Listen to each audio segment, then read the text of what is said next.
আসসালামু আলাইকুম। আজকে আমি নতুন আরেকটা রেসিপি নিয়ে চলে আসলাম। আমি আজকে তরমুজের আইসক্রিম বানিয়ে দেখাবো। খুবই কম সময়ে কম উপকরণ দিয়ে ঝটপট বানিয়ে নেওয়া যায়। খুবই মজাদার, ছোট বাচ্চা বড় সবাই অনেক পছন্দ করবে। আর এই গরমে এইরকম আইসক্রিম মন প্রাণ একেবারে জুড়িয়ে যাবে। আশা করছি ভালো লাগবে। ভালো লাগলে লাইক কমেন্ট শেয়ার করতে ভুলবেন না। তাহলে চলুন বেশি কথা না বাড়িয়ে শুরু করি। প্রথমে এখানে আমি কয়েক পিস তরমুজ কেটে নিয়েছি। এখন আমি এই তরমুজগুলো একটা ছাঁকনিতে ছেঁকে নেব, তাহলে জুস বের হবে আর তরমুজের যে বিচিগুলো সেগুলো রয়ে যাবে। আপনারা চাইলে ব্লেন্ডারও ব্লেন্ড করতে পারেন, তবে আবার ছাঁকা লাগে। আর এরকম করে খুব সহজে কিন্তু রস বের করে নেওয়া যায়।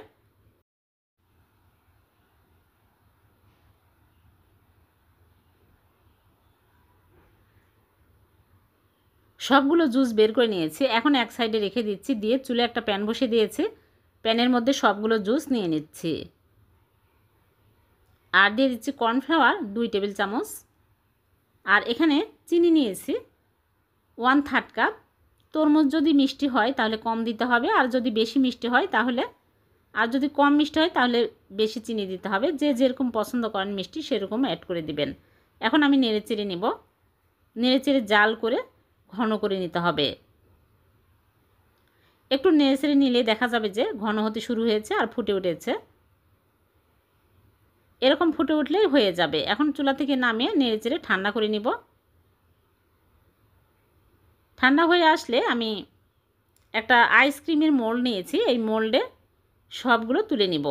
যে কোনো পাত্রেই কিন্তু এই আইসক্রিম সেট করতে পারবেন। গ্লাসও সেট করতে পারবেন, মগেও সেট করতে পারবেন, আবার চাইলে এরকম আইসক্রিমের মোল্ডও সেট করতে পারবেন।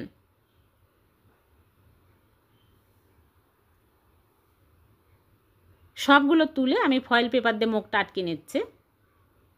তারপরে আমি আইসক্রিমের কাঠি দিয়ে দিব। এরকম করে আমি ফুটো করে নিচ্ছি, তাহলে কাঠি ঢোকাতে সুবিধা হবে। কাঠি দিতে সুবিধা হবে। তারপরে আমি ডিপ ফ্রিজে রেখে দিব 12 ঘন্টা। 12 ঘন্টায় একদম আইসক্রিম জমে যাবে। 12 ঘন্টা পর বের করে আপনাদেরকে দেখাবো। ফিরে আসলাম 12 ঘন্টা পর, আমি বের করে নিয়ে আসলাম। এখন আমি ফয়েল পেপার খুলে দিচ্ছি, দিয়ে আমি এই রকম করে তুলে নিচ্ছি। হয়ে গেল ভীষণ মজাদার আইসক্রিম। এই গরমে এই রকম আইসক্রিম যদি ভিডিওটি যদি ভালো লেগে থাকে লাইক কমেন্ট শেয়ার করতে ভুলবেন না। আবারও দেখা হবে নতুন কোনো রেসিপিতে। আল্লাহ হাফেজ।